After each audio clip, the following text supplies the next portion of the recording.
Welcome to Media Melanie Talks TV. I'm Melanie, and today I'm back to talk about Paradise on Hulu, Episode 7, The Day.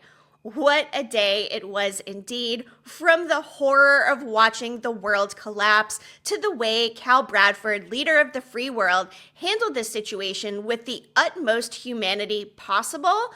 Stellar episode. For the most part, it was a standalone. We did get some present-day scenes between Xavier and Sinatra, which led to quite some dramatic tension heading into the finale. And by the way, the finale is called The Man Who Kept the Secrets. That will stream on March 4th.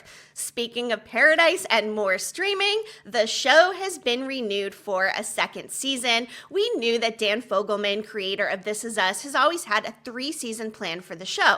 But let's hear a quote on what he had to say regarding the renewal and his plan moving forward. I have a plan for 3 seasons of the show. Without giving away too much, each season of the show is a slightly different show within the same show with the same characters. There's twists and turns in the course of the season. Then the 7th episode is kind of a standalone episode of the show. As we go into the second season, we pivot a little bit, but in a way that I think is very followable. But yes, there's big moves ahead. Big moves ahead. I cannot wait to see exactly what we have in store. And from what I've read regarding the finale, it does seem like we will get some more twists and turns and unexpected happenings, which I am so here for, especially on the heels of this episode, which, by the way, Sterling K. Brown and James Marsden just served scenes left and right. This was potentially the most impactful episode of the season. Of course, we did get that big twist back in episode 1, but I really appreciated the backdrop of what happened in the real world to lead us where we are now in this Paradise community. Before I dive more into the nitty-gritty of this episode, though, please be sure that you like this video, hit that subscribe button. I really appreciate everybody who stuck with me for Paradise Season 1, and if you're here on my channel, then you may know I cover other dark TV shows as well. If you like shows like Severance on Apple TV+, and I'm also covering School Spirits on Paramount+, and The White Lotus on HBO Max, don't miss any of that TV talk. All right, let's dive into this episode 7. First and foremost, I would just like to say thanks, Dan Fogelman, for giving me a newfound fear of the end of the world. I didn't realize that I needed Antarctic calderas to be on my deadly list of fears, feeding my anxiety for one day when the end of the world comes. By all the scientific models, it seemed like they knew this would come, but they expected the seismic activity to be a little bit less before the actual big explosion. The big explosion happened faster than anticipated, which set off a chain of events that ultimately led to the decision by Cal Bradford to either go with the red or the blue button. Of course, the red button being the one that's going to nuke the entire world, nuke all of the other nuclear powers before they had a chance to nuke the US. Or the blue button, which apparently only the President of the United States knew. We got a little bit of setup for that with that opening scene regarding the Cuban Missile Crisis and the inability to hit that nuclear button back then. So it does seem like that decision from the past has directly fed into the development, and now Cal's decision to not nuke the entire world. But even aside from making that difficult decision, the fact that he wanted to go back on national television and give an authentic speech that told people, hey, look, you're probably not going to be here tomorrow. You're going to want to reach out to your loved ones. Instead of giving this message to quell everybody's fears and say, everything's going to be fine, nothing to see here, that message would have played by the time Cal was safe and sound down in the bunker. But instead, he risked the time, the very little time that they actually had left, to go back and do the right thing and address the American public. Doubling down before that and kind of leading him to that decision, the elderly custodian who'd been working in the White House through everything, through 9/11, through COVID, through wars, and he's just there still mopping the floors, not a care in the world, thinking, you know what, I'm gonna go see my family tomorrow, no big deal. Cal was trying to say, hey bro, you might want to go reach out, and just didn't have the heart to, tell this man the world is ending. And chaos, of course, erupted in the White House. Not everybody is part of this Versailles plan. Fortunately for Cal and his kids, they, of course, are. And the fact he calls the school and tells them to stick close to Jeremy Bradford, of course, you're going to do everything you can in your power, even though that was part of the plan. You never really know what's going to happen when S does hit the fan, especially when it's a fan that's going to end the entire world as we know it, and only save 25,000 members of humanity. So Cal is in there doing the best he can. Talk about work-life balance. He's trying to do his job, protect the president, maintain a sense of order at the White House, at the same time making sure his kids are squared away. Calling Terry. We know Xavier has blamed Cal quite a bit for his wife not being here. We learn now through this face-off between Xavier and Sinatra that the nuclear weapon did not hit Atlanta and Terry survived. When Cal chose that blue button, that was something that shut down all of the electromagnetic electronics and technologies throughout the world. That disabled any nuclear attacks from happening. It also disabled all other electronics. So when Cal was talking to Terry on that satellite phone, the conversation ended before he could actually tell her specifically where to go. And you know what? Cal did his best. He told Xavier in a previous episode, hey, you might want to tell Terry to stop going to Atlanta. I can understand why Xavier blames Cal, but at the same time, I mean, Cal tried. He even tried on this day, making sure Xavier talked to the right person to get her as much information as she could to try to make it to safety and survive all of this. So I think Cal did as much as he could for Xavier. Very clearly, he's got a lot of respect for him. They have a friendship. They have a history. Xavier's protected him, taken a bullet for him, all of that stuff. While I understand where Xavier's coming from, seeing it actually unfold and how fast it all happened, I think Cal also thought he'd have more time. And the fact that Cal even cared enough to try to help Xavier shows a lot about his character. And we learned even more about his character by deciding not to nuke the entire world. The fact that such a big decision rested on the shoulders of a man who wanted to teach high school and didn't even want any of this power. He was placed there by his dad. Sinatra and his dad were the ones who put this entire Paradise community together. So to go against the grain and make a hard decision to not blow up humanity, I cannot get over the quality of human being, fictional as it may be, that our friend Cal Bradford has brought to this Paradise table, showing not every politician,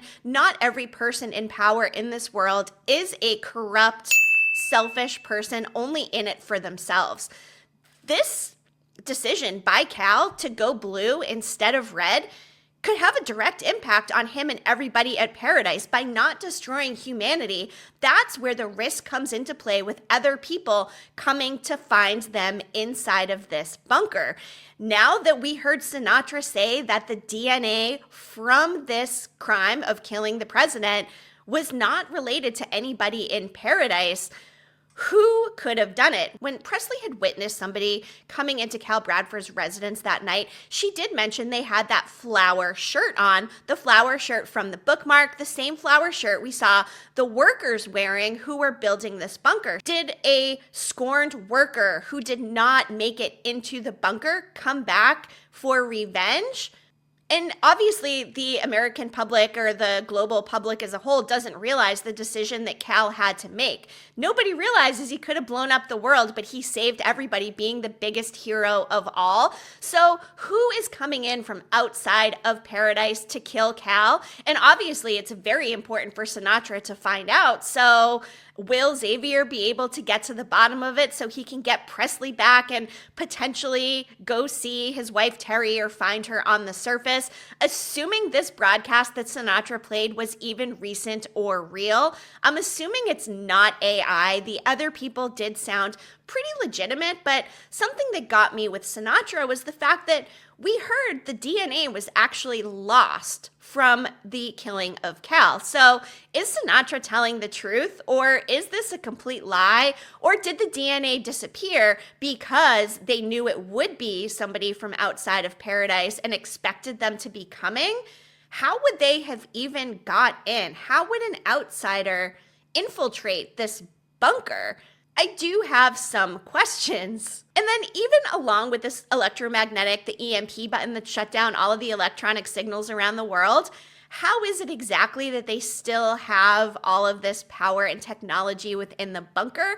Obviously, we either suspend disbelief or there was some sort of system put in place for that. But if Cal was the only one that knew about this blue button option, could they have effectively built something like that, a force field, to protect them and maintain their technology while disabling it for everybody else? They were able to place these short-wave radio transmitters out there so they could still be listening, but I'm just not sure exactly how they maintained their technology on the inside. Maybe I'm getting too deep into it and it doesn't even matter. But here we are. Now, moving into this final episode, episode 8, The Man Who Kept the Secrets. Who do we think the man is who kept the secrets? Do we assume that it's Cal? Because by all accounts, he actually didn't have all of the secrets, notably the ones that were on the tablet discovered in the bushes that nobody stole after killing him. So if it was somebody who killed him from the outside, maybe they didn't realize the tablet even existed and that wasn't the end game. And like I said in my previous video, perhaps they killed him to expose the secrets that the secrets from the outside world. And I guess it would make more sense for someone from the outside to come in and kill him. But also, why wouldn't they make more of a scene? Why wouldn't they be trying to open up the public's eyes in a bigger way? And how did they get back out, and where are they? We haven't seen Xavier's neighbor now for a couple of episodes. He was hiding with the kids. I don't know. Could Carl have something to do with this? Our man who put the message up in the sky, the man who somehow was able to sneak a dog down there when we're not supposed to have dogs down there. Could he be tied into this somehow? Could Terry be tied into this somehow? I mentioned before as well, what if she was working for some sort of other secret government science institution working on something that played into this whole end of the world situation, and maybe she's kind of a bad guy? That would give very Fallout vibes, given our friend Walton Goggins, the ghoul in that show, and his wife's role in everything that happened in the apocalypse and what they did to cause it. And that could be pretty far-fetched, but if we're talking about things that are unexpected and twisty, I don't know, perhaps there's more to Terry than any of us suspect. And if Xavier is able to get her back, maybe we're going to uncover some dark secrets that even Xavier is not aware of. Overall, though, I've just got to say, this season has been great. I was a little bit skeptical once that initial twist came, just given that there are a lot of shows about post-apocalyptic stuff. But I do feel like this one has differentiated itself. And having that Dan Fogelman, This Is Us soft touch with the strong character development, with the moral decisions, with the humanity of this episode, really putting Cal Bradford up on a pedestal, up on the Mount Rushmore of the fictional post-apocalyptic times. The man was a great president, even though he never wanted to be, even though he was more of a figurehead. That is the type of person that you want in power. Or, I don't know, am I wrong? And maybe it would have been better to blow up the entire world. I don't think nuclear destruction is ever going to be the answer for anything. Why would we be so selfish to blow up the rest of the world and not give the future generations a place to live and survive?